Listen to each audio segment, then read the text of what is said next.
Welcome to today's live reading from Brilliant as the Sun, a retelling of Srimad Bhagavatam, Canto 2, Mysteries of Creation. Om Namo Bhagavate Vasudevaya, Om Namo Bhagavate Vasudevaya, Om Namo Bhagavate Vasudevaya. We are at the moment reading from the prologue of the book. Let's continue. Narad merely smiled. Turning to the king Gautam, continued, King Parikshit, only in the human form of life can one solve the problem of suffering. Therefore, this is the most essential duty. The other sages called out in agreement. Parikshit asked, Pray tell me, wise ones, what is the cause of suffering and how can it be negated? Idmavahu replied, Excellent question, King Parikshit. The cause of suffering is ignorance. Again, everyone agreed, and Gautam said, To dissipate ignorance, we must learn the science of logical discrimination known as Nyaya. Bharadwaj agreed and added, The great sage Kanada has applied this logical analysis in understanding the nature of the world and our material bodies. This analytical approach to ending suffering is called Vaisheshika. Idmavahu interjected, These methods are good, but not sufficient to eradicate misery. As long as we identify with matter, we will suffer.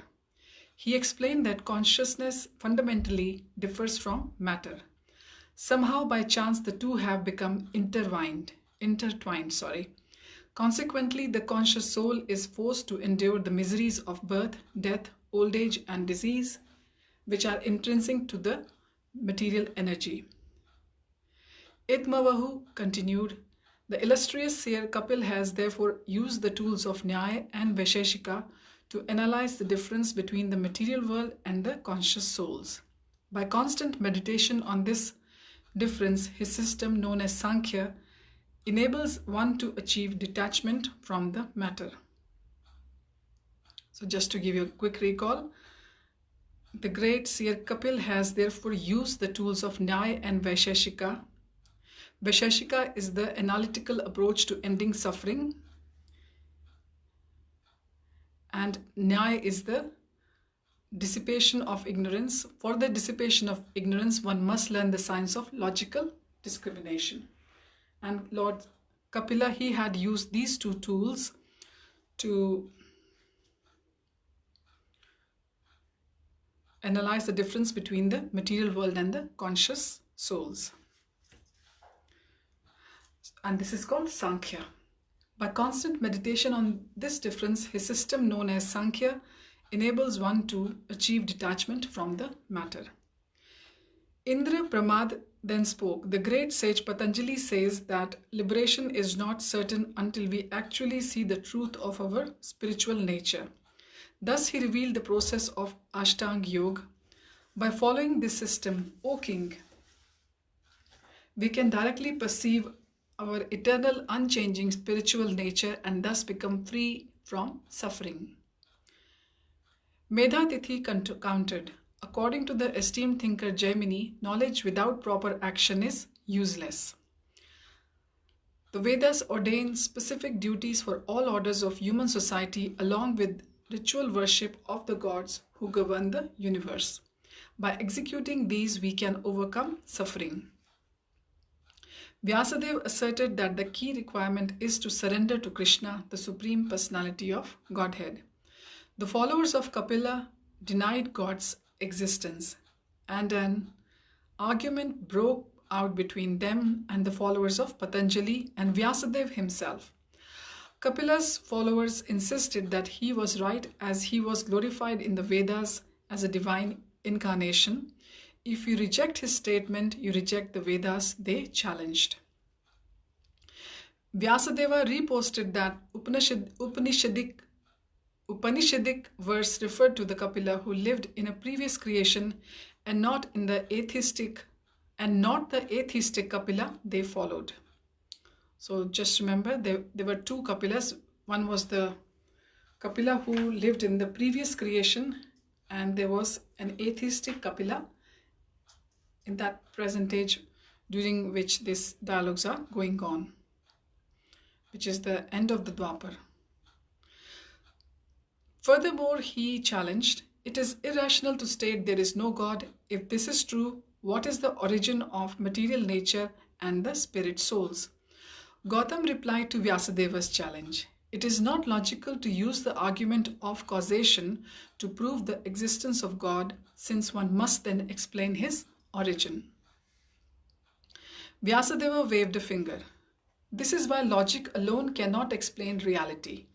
To understand the unseen, we must rely on the revelations of those who have seen the truth as recorded in the ancient Vedas.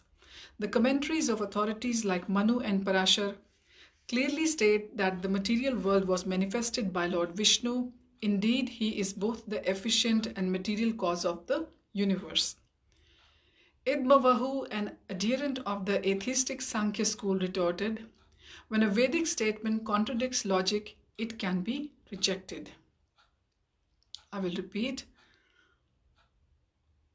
When a Vedic statement contradicts logic, it can be rejected. Idmavahu, an adherent of the atheistic Sankhya school, he said that. If there were truly a supreme beneficent God, he would never have allowed us to fall into this temporary material world of suffering. Vyasadeva turned to Parikshit. The fact of the matter is that neither logic, scientific analysis, detachment from the matter, awareness of our spiritual nature, nor Vedic rituals are sufficient to free one from misery. Only when we experience our eternal loving relationship with the Supreme Lord will our suffering truly cease. Bharadwaj, who advocated the Vaisheshika philosophy, said, King Parikshit, let me examine the veracity of Vyasadev's bold statement. According to the celebrated sage Kanada, there are two types of evidence, perception and inference. Gautam interrupted him. There are three types of evidence. You have forgotten the testimony of seers of the truth. Such revelation is also simply their perception, argued Bharadwaj. Turning back to Parikshit, he continued, let us examine if there is any evidence for Vyasadev's assertion. For a loving relationship to exist between us and the Supreme Lord, we must both be eternal persons. This, however, is not supported by the Mundaka Upanishad, which states that the Supreme is invisible, ungraspable, eternal, without qualities and imperishable. From this we can logically conclude about the absolute truth is not a person. Furthermore, the Chandogya Upanishad states Tat Tvam Asi, or in other words, we are all that supreme. Therefore, our individuality is also not eternal. Once we are liberated from our conditioned existence, we will merge into the spiritual energy known as Brahman. Vyasadeva threw up his hands in exasperation. This is the problem with relying too much on logic. Why do you neglect the Vedic evidence that clearly implies everything has come from the Supreme Lord? Before the creation, there was only Narayan, Eko Narayana Asit. This is the verdict of the Mahanarayan Upanishad. Indeed, there are 4 causes of creation and Vishnu is all of them. As the intelligence behind the cosmos, he is its efficient cause. As the source of both matter and spirit, he is the material cause. As the original transcendental form of which the world is but a shadow, he is the formal cause. And as the purpose behind the world, Vishnu is the remote cause. I will repeat again. As the intelligence behind the cosmos, Vishnu, he is the efficient cause. As the supreme of both matter and spirit, he is the material cause, that is Vishnu again. As the original transcendental form of which the world is but a shadow, he is the formal cause, again Vishnu. And as the purpose behind the world, Vishnu is the remote cause. Parikshit humbly said, please explain these 4 causes. Vyasadeva said, in philosophy, there are 4 ways to explain causation. As in this example of house, the builder is the efficient cause. The bricks, cement and other materials are the material cause. The blueprint is the formal cause, and the reason it was built, namely that someone wants to live in, is the remote cause. Gautam again spoke up. My dear king, Vyasadev's opinion is not only illogical, but it is also it opposes the verdict of the eternal Vedas. How so? Asked Parikshit. Gautam said, if Vishnu is the material cause and thus the substance of both the material world and its living beings, then that would make him, the souls and the creation, one and the same. This contradicts the Shvetas Avatar Upanishad, wherein the body is compared to a tree, while the living being and the Lord are compared to two birds within that tree. This means there are three realities: the body, the individual souls, and the Vishnu. Vashishta said, this is true, Gautam, but because Vishnu is the Supreme Lord, he can inconceivably be the basis of everything while maintaining his own separate identity. The original Kapila, who is glorified in the Upanishads, states that liberation only comes when we become attached to him, the Supreme Personality of Godhead. Ratam va pumsi muktaye, therefore Vyasadev is correct. Followers of Vaisheshika as well as the atheist Kapila, Patanjali and Jaimini argued that even if this is true, Vishnu is merely a temporary manifestation of Brahman. For some hours they argued back and forth. Gautam and the Vaisheshika adherents insisted that to gain freedom from misery, we must understand the nature of the material existence, including time, creation and the atomic structure of the universe. Indra Pramad and the followers of Patanjali argued that only by realizing the self through the scientific process of Ashtanga can we solve the problem of suffering. Medhatithi and the followers of Jaimini emphasized the critical importance of right action and ritual worship. Vyasadeva and the other devotees maintained that although correct action, knowledge and yoga are helpful, they remain incomplete solutions until we develop an attachment for Krishna, who they insist was the original Supreme Person. The debate raged back and forth for some time. Even within the different schools of thought, there were divisions. Those who denied God's personal forms had various views, and also among those who accepted Vishnu as the highest reality, there was disagreement. Some thought Vishnu's role was merely to organize and sustain the eternally existing cosmos, awarding the living entities the results of their good and bad works. Others argued that Vishnu was himself the fabric of both material and spiritual reality. Some sages held the view that the highest result of worshipping Vishnu was to go to the celestial regions to enjoy heavenly pleasures. Others were of the opinion that the greatest gain from worshipping Vishnu was to attain liberation from material entanglement. Still others felt that attaining the mystic powers was most desirable. Some thought the highest benefit was to enter the Lord's kingdom, known as Vaikuntha, where Lord Narayan resided in all opulence and served him there in a mood of awe and reverence. Others considered that worship of Krishna in an intimate mood was superior. As the sun began its descent, Narad again spoke, Gentlemen, this good king has only 7 days in which to solve the problems of material existence. If we continue to argue, it will not help him. The sages agreed.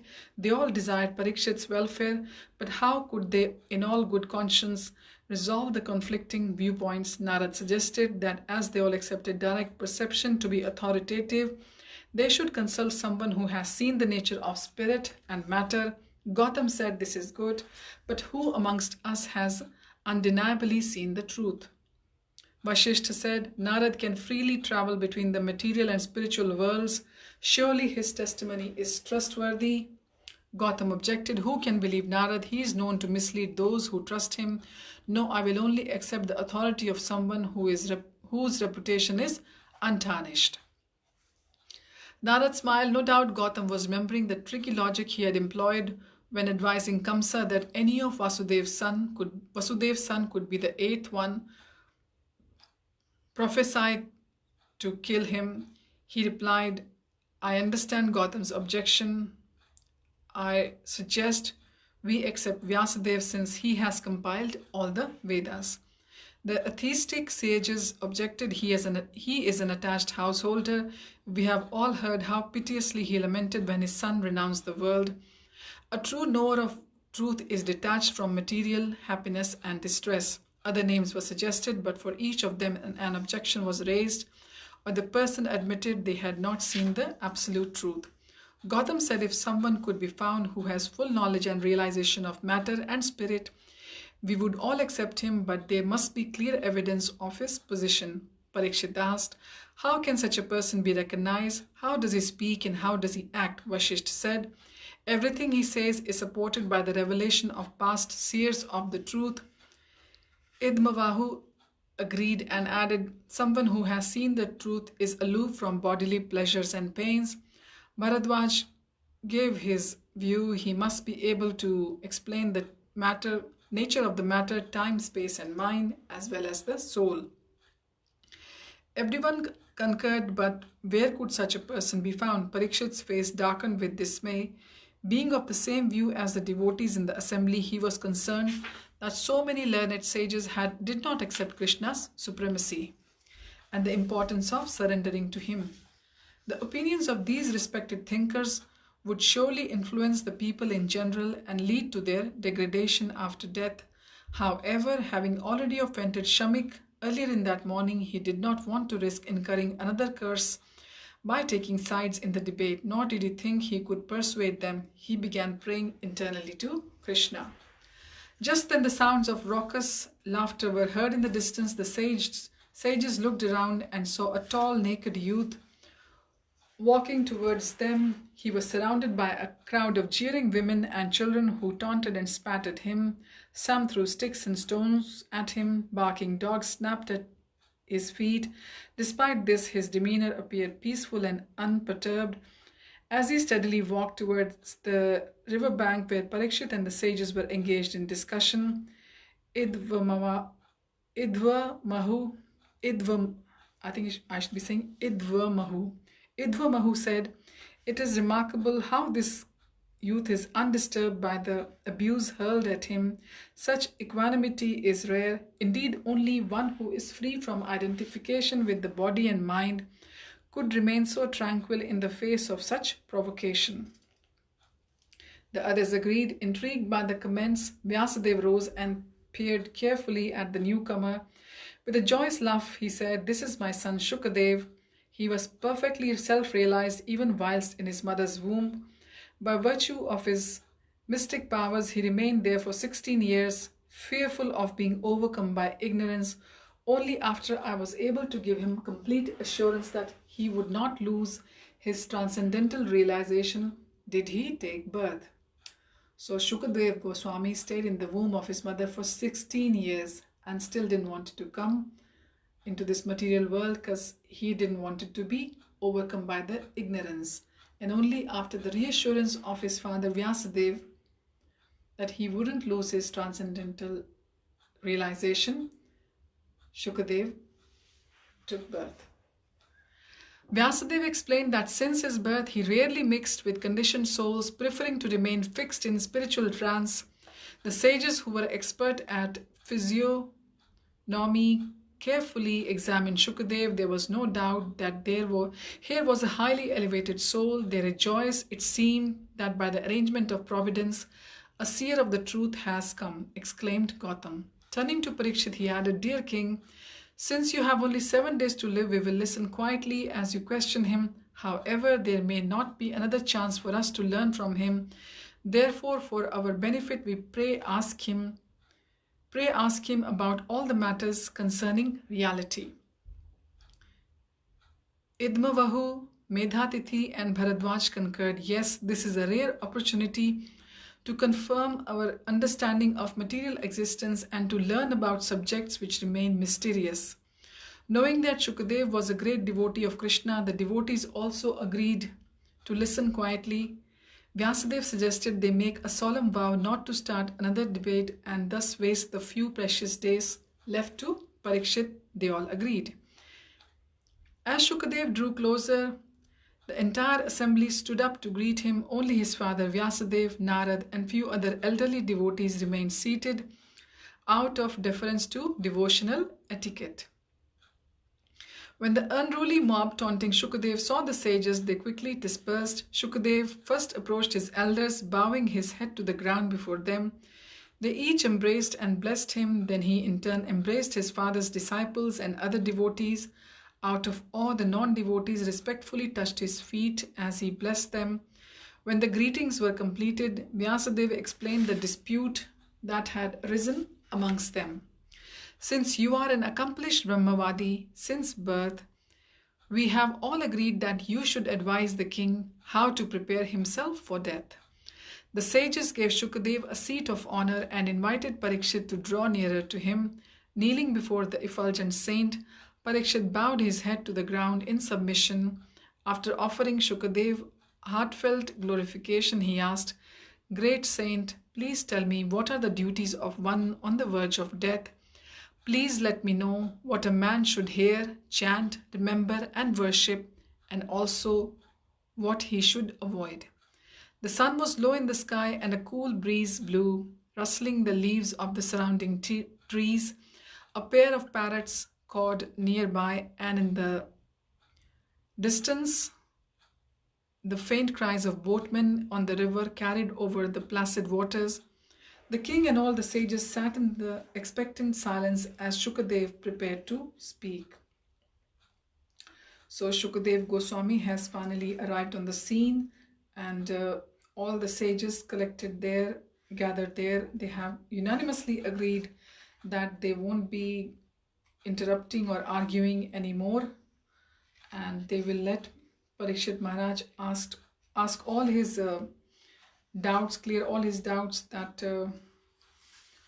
what questions are to be asked by a person who is about to leave his body, who is at the verge of death. And you can see Canto 1, Chapter 19, text 32 to 38, if you want to just have the cross-reference. Prabhu and Mataji have given this in the notes. So next time we will finally commence reading from Chapter 1 of Canto 2, which is the first step in God realization. Thank you for joining. Hare Om Tat Sat. Hare Krishna.